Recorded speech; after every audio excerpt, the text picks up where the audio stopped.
A white furry hand reached for a nearby dock. It morphed into a human hand. Finally, a man with a broken hand and two tails emerges. He grabbed a pair of pants from the dock fence and started walking through the city streets.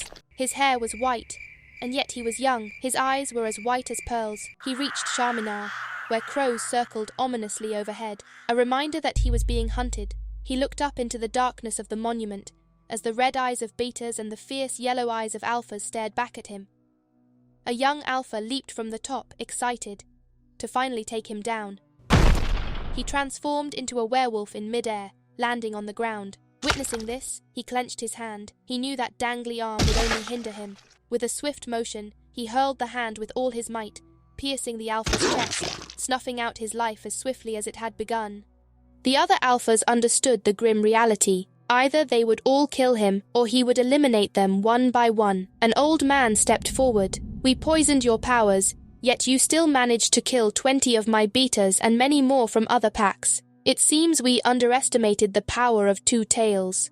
A hand on the old man's shoulder halted his speech. A huge man, his skin as white as clouds, stepped forward. "Don't worry, old man, I'll take care of this," he said, his yellow eyes piercing as he approached, towering in front of him. He clenched his fist to punch through his chest.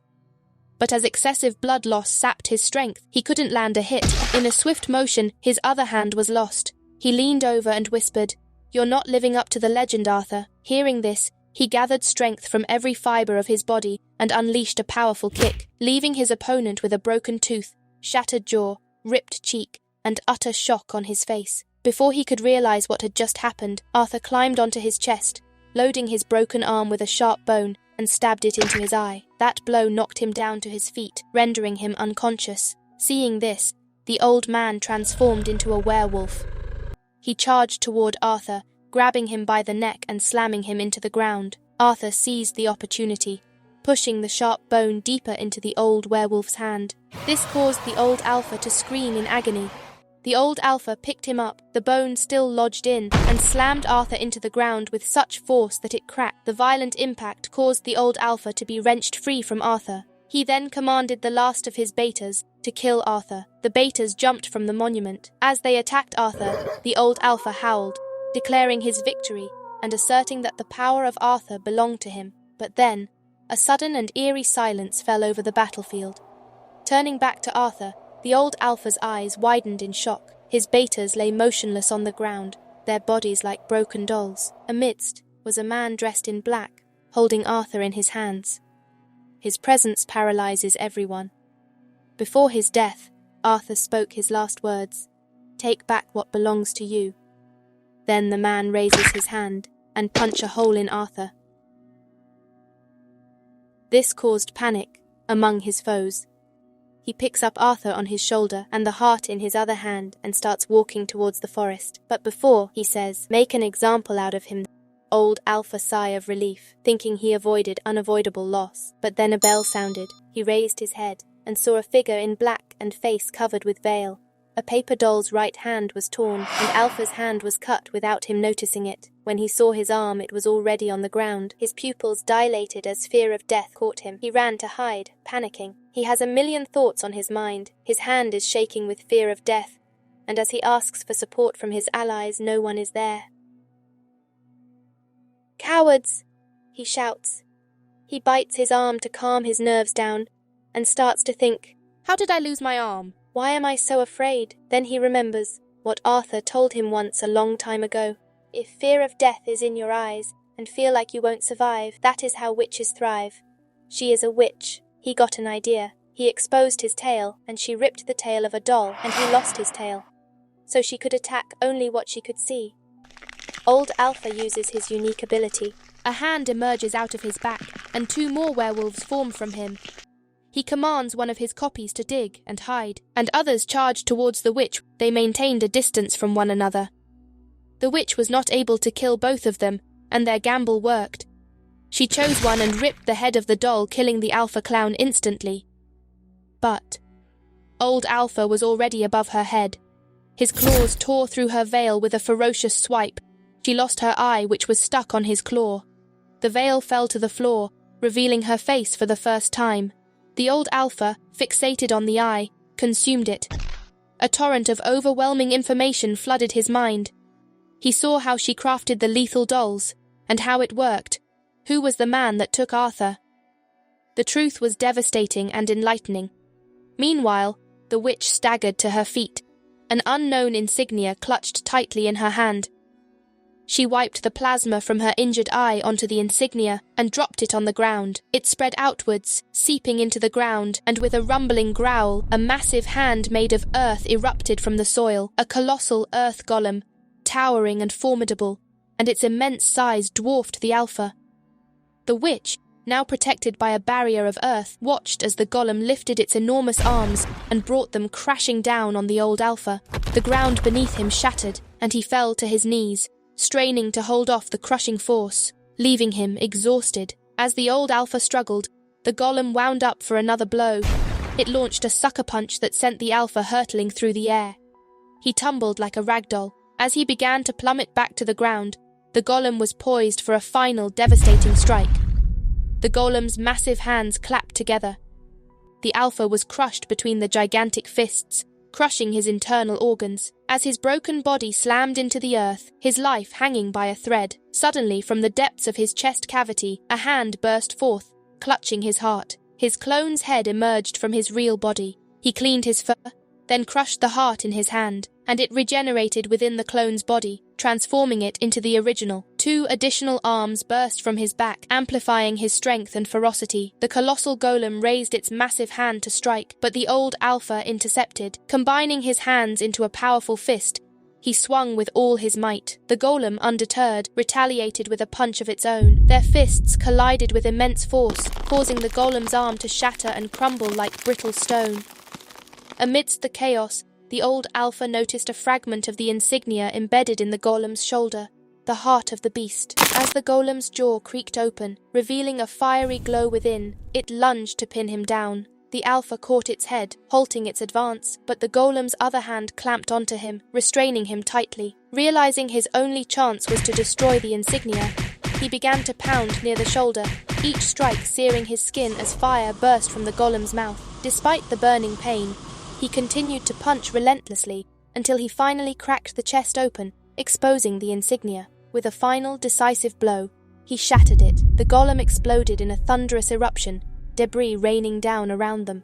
With the golem, the witch's earthen shield collapsed. She glanced up to see a crow circling overhead, a symbol of the old Alpha's impending funeral. Swiftly, she used her slingshot to bring the crow down, capturing its essence and transferring it into a doll. "Let me live!" a voice rasped from the settling dust. The burned and battered Alpha stood before her. The witch says, "Still alive? But my father said to make an example out of you." She plunged her sharp nails into the doll's chest. Instantly, a matching wound appeared on the Alpha, tearing through his chest and organs. As she walked away, her tone was mocking. "Try reviving from that." After the fierce battle with the werewolf, the witch walked through the vast graveyard. At the far end, on a cliff overlooking the sea, the same man from before stood in front of a grave, saying his goodbyes to his friend Arthur. "The day is done. The time has come. You battled hard, and the war was won. You did your worst. You tried your best. Now it's time to rest." Turning his attention, he asked the witch, "What did you lose?" "An eye," the witch replied. "And what did you gain?" he asked. "They fear us," she said. "He was a formidable opponent. You could have used him." "Is he dead?" the man asked. "I've killed him so many times. I don't know if he is truly dead." The man said, "Now we have to put someone in Arthur's place and bring order to the pack. There is a war upon us. Here, take this box and find a suitable owner for it." "But father, I can't do that. It's a big responsibility. You are my crow. I trust you with this task. And I..." That was her name. "Remember, do not interfere with human matters." She took the box. Later, while she was riding through an old city street, she heard a voice not far from her. She investigates. From the roof, she saw a small boy shaking his mother, desperate for her to respond. He cried, but there was no answer. He ran to find help, but the city seemed deserted. Then, he saw a man walking down the street. Desperately, the boy grabbed the man's hand. "Please help me, mister." The man tried to lift the woman's arm, but it was stiff and cold. "She's long gone," he thought to himself. He lied to the boy. "You're very lucky. I can save her, but there's very little time. You have to come with me. I'm a doctor. He led the boy to a van. Get in the back, he urged the boy inside and closed the door. I built this van for my night work after my official job, he explained. Then, he grabbed the boy's hair. Show me those eyes of yours. The witch watched, wanting to help but feeling her father's gaze, reminding her not to interfere. The man tied the boy up. Don't worry, he said. You'll be part of a big family soon. But for now, sleep. He injected the boy, rendering him unconscious. Wake up, a voice echoed. The boy opened his eyes to see a metal ceiling, and then his own face talking to him. Grab that blade, he urged. Who are you? The boy asked. No time. Quick, this is our chance to escape. The man was fast asleep. Reaching for the blade, the boy's hand was stopped. Why would you betray me? I was inviting you to my family. Is this how you repay my kindness? You will be punished for this. He forced the boy's mouth closed with a torturing device, preventing him from shouting. With a special instrument, the man plucked out the boy's eye. The boy screamed in pain, causing the heretic's fork to pierce through, leaving his mouth a scarlet mess. As the killer prepared to remove his next eye, the boy saw his own face reflected in front of him, taunting him. You're close to dying, my friend. Even after the eye was removed, the haunting voice continued. No one will remember you. Maybe it's for the best. Growing up would only bring more suffering. Though still alive, the boy was in unbearable pain. The killer removed his torturing tool from his neck, placing it on a tray. His alter ego offered a twisted comfort. Let me take your place. I can end your pain. While the killer was removing his gloves, he noticed the boy staring at him, even without eyes. It felt as though the boy was looking straight into his soul. Panicked, the killer stabbed the boy in the head, ending it. The killer then left in his car. Meanwhile, a witch who had been watching from the rooftop entered the garage, which was in a remote area. She saw the medical equipment used for the grisly surgery and found a freezer. When she opened it, she saw the boy's body, covered in a white sheet. She cut open his chest and placed a mystical heart, given to her by her father, inside the boy. Then she left. Moments later, the boy's body began to react violently. He screamed in agony and fell to the ground. Two tails emerged from his back, and he was transforming into something powerful. He roared, baring his sharp fangs in a feral display of power. Blind but furious, he charged through the door with incredible strength, breaking it open. Even with that impact, he shook his head as if it was nothing. His body radiated immense power, his white tail swirling majestically, and a glowing aura surrounded him. He leaped high into the air, feeling the wind against his skin. It was close to morning. Suddenly, he screamed, "It burns!" Losing control, he fell into an alley. His transformation halted, but his body was unscathed. He stood up and ran, still screaming about the burning sensation. An old woman heard the commotion and approached him. "Are you all right, child? What's your name?" The boy, now with fully regenerated eyes, replied, "My name is Hamza." But something about his eyes was different now, something powerful and unsettling. His hair turned white before he suddenly fell unconscious. The old woman, worried, rushed to his side and brought him into her home. She cared for him as he remained unconscious, and when she touched his forehead, she was shocked. Moments ago, he had been cold, but now he was burning up. Just then, a little girl sleepily opened the door and asked, "What's going on? Who is he?" The woman replied, "I'm sorry, darling. Did I wake you up? I found him outside, and I think he has a fever. Let's take care of him, okay? Let him rest for now." They left the room, but soon after the witch entered. She approached the boy, opened his mouth and whispered, "This will suppress your powers," as she gave him a mysterious medicine. When the old woman returned, the witch had vanished, and the boy's temperature had returned to normal. Leona in frustration. What the hell, Ragnar? You and Vic had a plan, and now I find out another werewolf. Why didn't you tell us about that monster? Ragnar angrily. Watch your tongue, girl. Have you forgotten who you're talking to? Leo smirked. You're lucky I'm eating right now, standing up for his sister. Ragnar's patience snapped. Or what? Leo said. My next meal might just be you. With a sudden burst of anger, Ragnar slammed his fist into the table. You dare challenge me, boy? Before things could escalate further, Leona's voice cut through. Enough, both of you! The tension in the air broke. Ragnar exhaled. I don't know who this werewolf is, and Arthur never mentioned him, but all isn't lost. We can regroup with Gilgamesh and Vic, rebuild, and take what's ours. Leona says. Are you serious? We've lost half our betas. Vic might be dead, Gilgamesh is broken, and 2 young alphas were killed because of Vic's deception. Ragnar. I didn't say we'd strike now. Alphas are rare, yes, but we've gained something valuable. 2 hearts to obtain now. Their conversation was interrupted by a powerful presence approaching their camp. When they stepped outside, they saw the same man from before walking toward them. He followed us. Where are our betas? They ran, terrified of his monstrous aura. Leo transformed without hesitation, growing larger, muscles bulging as he dashed forward to attack. Leona turned to Ragnar. We should help him. I don't fight losing battles, Ragnar said, vanishing into the mist. Leona spat. Coward! Leo leaped into the air, aiming a vicious claw strike, but the man dodged with ease. Undeterred, Leo dug his claws into the ground and lunged forward, but before he could land his attack, 4 tails sprouted from the man's back, anchoring him to the ground while one whipped Leo aside.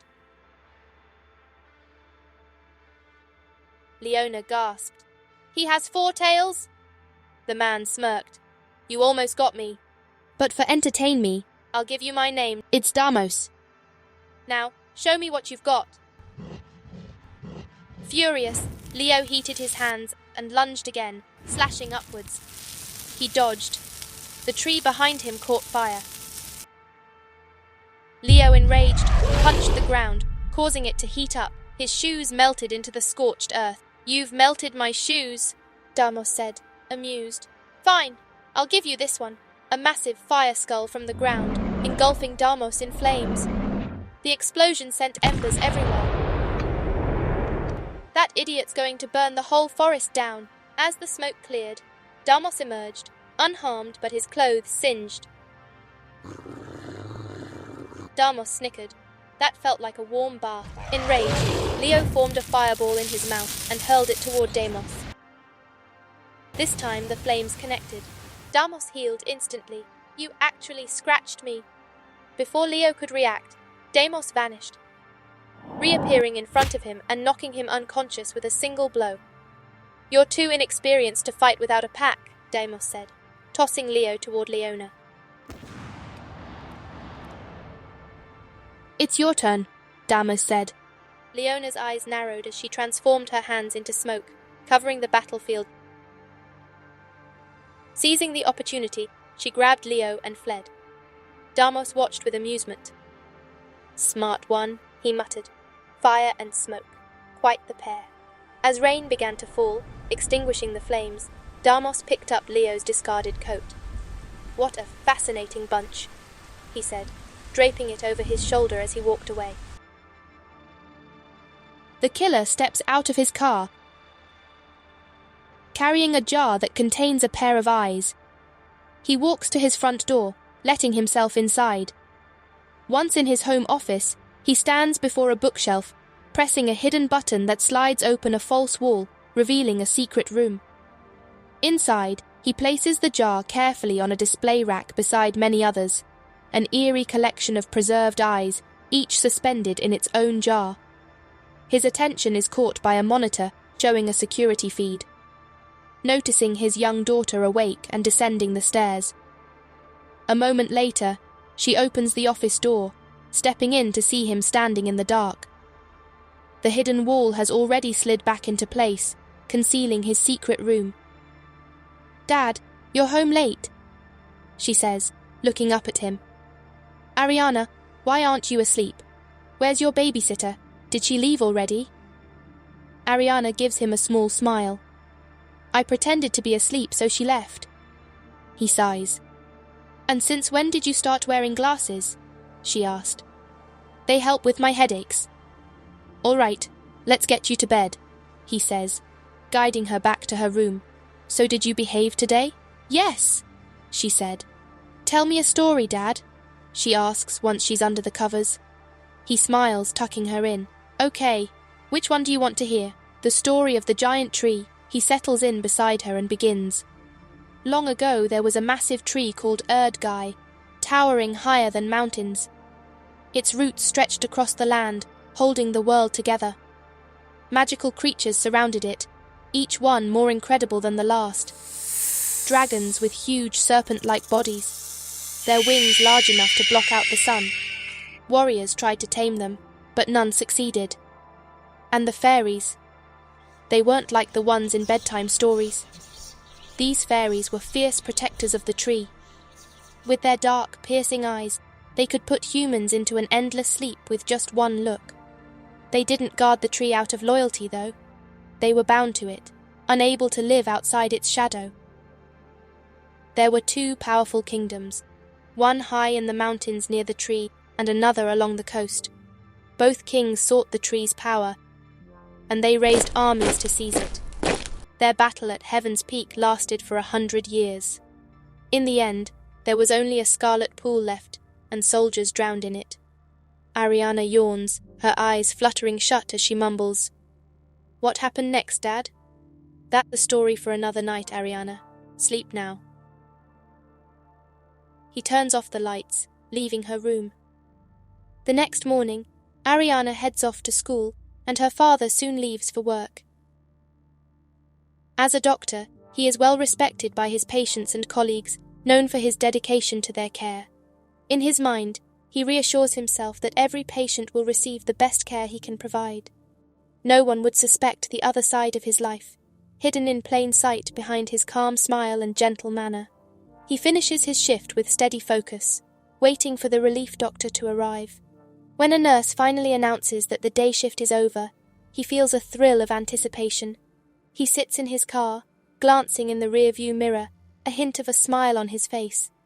His day job is done, and he is ready to return to his other life, the one where he hunts. The killer returned to the garage he used as a front. As he approached, his worst fear came true. The door was wide open. He froze for a moment, then rushed inside, his breath quickening. The freezer was empty. The boy's body was gone. He stood there, staring at the space, panic creeping in.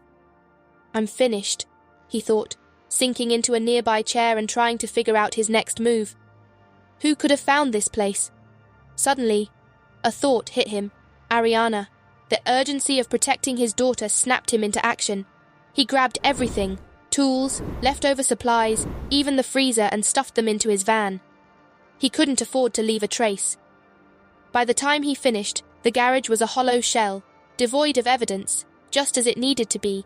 He drove the van out. The killer arrived at a junkyard. The place reeked of rust and oil, the perfect location to erase his sins. He walked inside, where he spotted an old man slumped on a couch, clutching a half-empty beer bottle. The killer's eyes narrowed. Drunk and inattentive. Perfect. He also sees that the camera is not working. It looks like Lady Luck is at my side. He nudged the man awake. Hey, I've got a van to crush right now. The man groaned, barely opening his eyes. It middle of the night. Get lost. The killer didn't argue. Instead, he threw a wad of cash at the man. That enough to change your mind? Fine. Where is it? He asks. It's just outside. The crushing machine roared to life, its mechanical groans echoing through the night. The killer watched as the van was reduced to a heap of twisted metal. He exhaled. No evidence. No trail. It's done. Or so he thought. The old man approached him. Must feel good, huh? He slurred. The killer said nothing and turned to leave, but the man followed, his voice dripping with mockery. You know, that van reeked of death. How many did you kill in there? He let out a raspy laugh. I'll need a lot more than that cash to keep my mouth shut.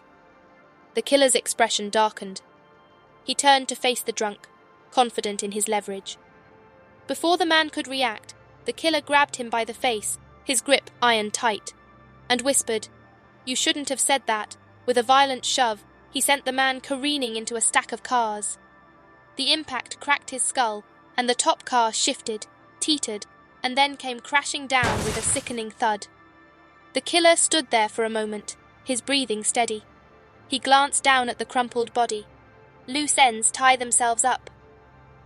Satisfied, he walked out of the junkyard. It's been a month since police discovered the body at the junkyard.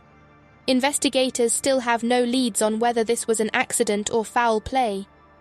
While initial reports suggest the victim was drunk, nearby residents reported hearing machinery late that night, suggesting he wasn't alone.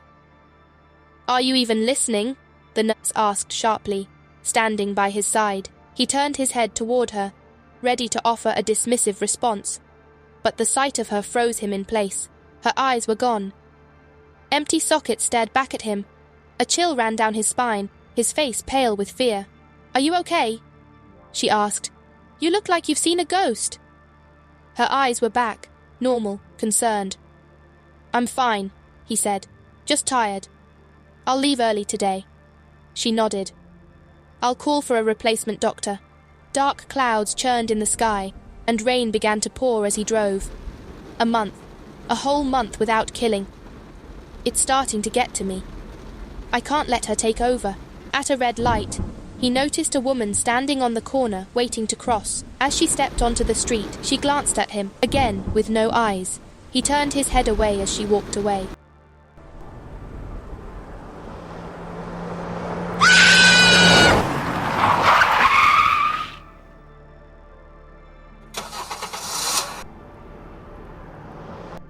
He arrived home, exhausted and drained. Ariana, his daughter, ran to greet him with her usual cheer, her tiny arms wrapping around his waist. "Dad, you're home! Let's play!" He stared down at her, his gaze fixating on her eyes. "So beautiful," he murmured, with a twisted smile. His mind snapped back, and he staggered backward, horrified by his thoughts. He says to the babysitter, "I'll pay you extra. You need to stay for a few more hours." Dad's not doing well. "Maybe it's just work," the sitter says. "After my wife's death, her spirit began to haunt me, demanding for Ariana's eyes. Rest now, my love. Tonight, I'll bring you a pair." After the rain eased, he stepped out again into his usual hunting ground. He spotted a woman in a yellow raincoat walking alone. Her hood shielded her face. His pace quickened. Sensing his presence, she glanced back and started to run. He followed. She darted into an alley, only to find herself cornered. "Don't worry," he called out. "I'm a friend. I'm not going to hurt you." She turned towards him, lowering her hood. His breath hitched. It was Ariana's babysitter. "Hello, William. Surprised to see me." His mind raced, struggling to piece together the coincidence, but before he could speak, a van screeched to a halt, blocking the alley behind him. He turned and froze. It was his van, the same one he had destroyed weeks ago. "That's impossible." The babysitter let out a low, guttural growl. Sharp teeth glinting, her tongue stretched unnaturally long as she smirked. Her eyes glowed red. "What are you?" His voice trembling. She lunged forward, grabbing his face with inhuman strength and slamming him inside the van. "Easy, Cassandra." A man with a mohawk peek from inside.